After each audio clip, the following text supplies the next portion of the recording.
Indonesia, Salon Nusantara dari Sabang sampai Merauke, dari Medan sampai Pulau Rote. Mantalah iman kita, mantalah kita, mantalah pengharapan kita. Tentunya dalam hidupku sendiri Tuhan yang selamat kita dan hidup selamat. Jangan katakan bahwa Tuhan, jangan katakan pula bahwa hidup selamat. Dia adalah Tuhan, dia adalah hidup selamat. Kalau kau percaya, engkau akan diselamatkan. Kalau tidak percaya, engkau akan dihukum. Yohanes 3 ayat 36. Karena Yesus sudah berkata dalam Yohanes 14 ayat yang ke-6, akulah jalan dan kebenaran dan hidup, tiada seorang sampai kepada Allah kalau tidak melalui aku. Haleluya. Mantap. Dan juga Petrus mengatakan dalam salah satu ayat, dan keselamatan tidak dalam siapapun juga selain dalam Dia Yesus Kristus. Karena di bawah kolong langit tidak ada nama lain yang diberikan kepada manusia yang olehnya kita diselamatkan. Jadi saya dan saudara mendapat keselamatan dari itu.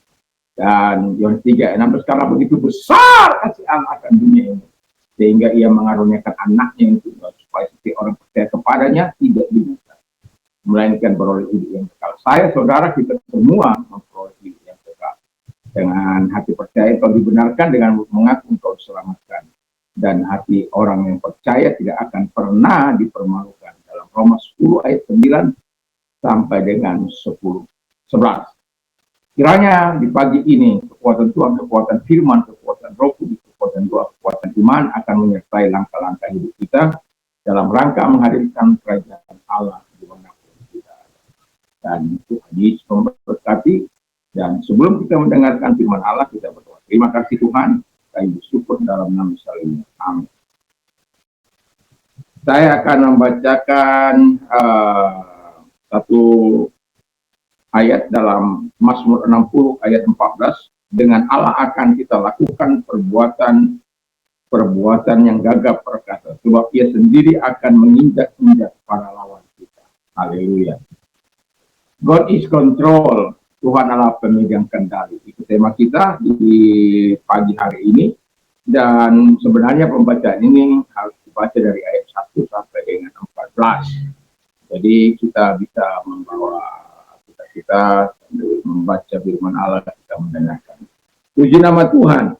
Jadi kalau Allah pemegang kendali, semua baik orang yang percaya maupun orang yang tidak percaya, percayalah Allah yang mengendalikan. Dan kalau Tuhan yang mengendalikan, berarti ada out of control. Yang pertama itu ada out of control, di luar kendali. Di luar kendali orang-orang yang hidup atau orang yang percaya. Kita tidak bisa mengendalikan semua situasi, kondisi kita, keadaan kita, sekalipun kita manusia super iman, memiliki iman yang tangguh, memiliki iman yang dasar. Dan kalau kita baca, mengapa orang Israel akhirnya mengalami di luar kendali mereka, sementara peperangan senantiasa ada di pihak mereka, kemenangan ada di pihak mereka. Karena Alkitab mengatakan mereka telah meninggalkan Tuhan, mereka telah menyembah dan berbuat jahat dan lain sebagainya. Kejahatan memisahkan manusia dengan Allah. Dan kita tahu bahwa musuh-musuh di sekitar mereka itu di utara, di selatan. Di utara ada Syria, di selatan ada Edom, di barat ada Filistia, dan di timur ada Moab. Jadi mereka sebenarnya berada dalam dikelilingi oleh musuh. Tapi mengapa selalu kemenangan ada di pihak mereka? Karena Tuhan menyertai mereka. Tetapi di sini kita lihat bahwa di ayat yang kelima kita lihat bagaimana Tuhan mengirimkan penderitaan yang sangat kepada mereka karena mereka meninggalkan Tuhan itu, karena mereka berbuat jahat, karena mereka berdosa, karena mereka tidak lagi takut akan Tuhan. Dan pada akhirnya mereka berteriak, berseru kepada Allah setelah penindasan yang dilakukan oleh bangsa-bangsa di sekitar. Nah, yang kedua kata firman Allah, Virgo, kalau kita mau melihat kendali Allah dalam kehidupan kita, kita harus hidup dalam takut akan Tuhan. Orang yang hidup dalam takut akan Tuhan itu menjaga kesucian, hidup dalam kebenaran, hidup dalam kejujuran, hidup dalam takut akan Tuhan. Dan sebagaimana firman Allah katakan, orang yang takut akan Tuhan ada perlindungan, ada keselamatan, dan dalam takut akan Tuhan itu ada sumber kehidupan. Orang terhindar dari dosa dan lain sebagainya. Dan itu sebabnya mengapa orang-orang yang takut akan Tuhan itu mendapat perlindungan Tuhan. Mengapa mereka dikasihani Tuhan? Karena mereka membangun hubungan mereka dengan Tuhan. Mereka melakukan kehendak Tuhan. Mereka melakukan apa yang berkenan di hadapan Tuhan. Itu sebabnya Daud senantiasa bertanya kepada Tuhan kalau mereka mau berperang. Dan bukan berarti Daud tidak pernah mengalami kekalahan. Ketika dia melakukan apa yang jahat di mata Tuhan, Tuhan juga meninggalkan dia. Jadi takut akan Tuhan bukan sementara ini ada, dan besok enggak ada, besoknya enggak ada. Tetapi takut akan Tuhan itu harus terus-menerus dalam kehidupan kita, supaya Tuhan dipermuliakan dalam kehidupan kita sebagai orang percaya. Sehingga kita akan mengalami pendampingan Tuhan, pertolongan Tuhan, kekuatan Tuhan, kuasa Tuhan dalam kehidupan kita. Betul-betul Allah yang memegang kendali kita. Dan situasi zaman ini, ekonomi yang sedang carut marut, baik bukan hanya di bangsa kita, di bangsa-bangsa juga peperangan, perdagangan antara Amerika dan China itu membawa dampak bukan hanya pada bangsa kita, tapi kepada bangsa-bangsa di seluruh dunia. Tapi apapun itu, peperangan itu dapat dikendalikan oleh Tuhan kalau kita mempercayai bahwa Tuhan itu adalah pemimpin kendali. Tapi masihkah kita percaya bahwa Tuhan itu mampu memegang kendali kehidupan kita? Mampukah kita percaya bahwa Tuhan itu yang memegang kendali saat situasi tidak terkendali, saat situasi tidak terkontrol, saat ekonomimu tidak terkontrol olehmu, atau keadaan tidak memihak, Tuhan selalu bisa diandalkan. Asal kita betul-betul datang kepada Dia dengan takut akan Tuhan. Hiduplah benar, hiduplah jujur, hiduplah berkenan di hadapan Tuhan. Dan yang terakhir, ayat 14 ini yang mau saya katakan.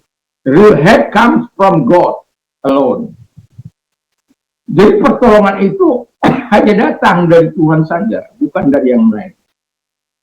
Israel meninggalkan Tuhan sebagaimana firman Allah dalam Yeremia 17 ayat yang ke-13 di sana dikatakan bahwa orang Israel itu pengharapannya Allah. Tapi kalau orang Israel itu meninggalkan Tuhan, dia dipermalukan, bahkan akan dibinasakan oleh musuh-musuh di sekitar mereka. Dan itu sebabnya orang Israel itu punya Tuhan yang betul-betul melindungi mereka. Dari mulai mereka keluar dari Mesir, di padang gurun, ketika malam dengan tiang api, ketika siang dengan tiang awan. Begitu luar biasa, selama 40 tahun pemeliharaan Tuhan itu nyata.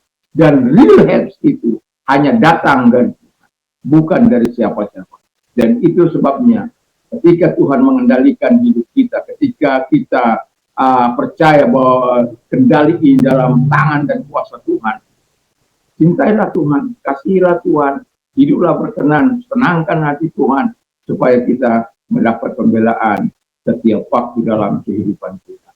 Kiranya Allah yang memegang kendali itu akan terus menolong kita, memberkati kita, dan terus kita mempunyai ketergantungan, memiliki ketergantungan sepenuhnya kepada Tuhan. Sekalipun kita mungkin dalam situasi baik-baik saja, tapi ketergantungan kita kepada Tuhan itu haruslah senantiasa. Terima kasih, Tuhan Yesus memberkati kita berdoa. Terima kasih, Engkau kami percaya pemegang kendali, sebagaimana orang Israel mengalami kekalahan dan mereka dipercayai oleh musuh mereka, dan Tuhan mampu menggerakkan musuh-musuh dari 4 penjuru mata angin kalau saja mereka keluar daripada firman. Dan itulah sebabnya Tuhan sangat mengasihi Israel, supaya mereka betul-betul mencintai Engkau, mempercayai percaya Engkau bergantung sepenuhnya kepadamu. Kami juga Tuhan di akhir zaman menjelaskan kami bergantung sepenuhnya kepada Tuhan Allah Israel. Terima kasih. Kami juga berdoa kepada mereka yang sakit. Kalau engkau sakit apapun sakit penyakitmu, angkat kedua belah tanganmu, kita berdoa. Dalam nama Yesus segala sakit penyakit yang mereka derita keluar dalam nama Yesus.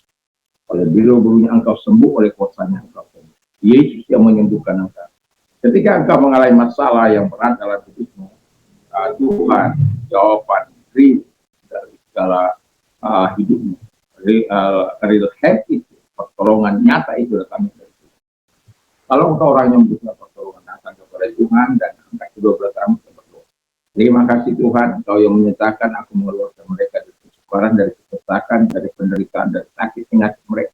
Apapun itu, Tuhan Yesus. Itu sebabnya Mazmur mengatakan bahwa segala perbuatan-perbuatan besar itu bisa dilakukan oleh Tuhan ketika kami percaya kepada-Mu, ketika kami mengandalkan Engkau. Terima kasih Bapa di surga, supaya setiap kami beriman kepada Allah Israel yang ada dalam nama Yesus. Dan Engkau yang menolong mereka, Engkau yang membela mereka, dan kami percaya kemudian diberikan kepada Allah dalam nama Yesus kami bersyukur. Haleluya. Amin. Selamat pagi, selamat kita beraktivitas tentunya bersama dengan Tuhan. Biarlah kita tetap menjadi terang yang memberikan arah dan menjadi garam dunia yang memberikan cita rasa di tengah-tengah dunia dimanapun kita berusaha. Kantor di apa, tempat pekerjaan, di mana saja. Kiranya Allah yang pemegang kendali itu terus kita senangkan sepanjang umur itu. Mantap, mantap, mantap. Selamat beraktivitas tentunya bersama dengan Tuhan.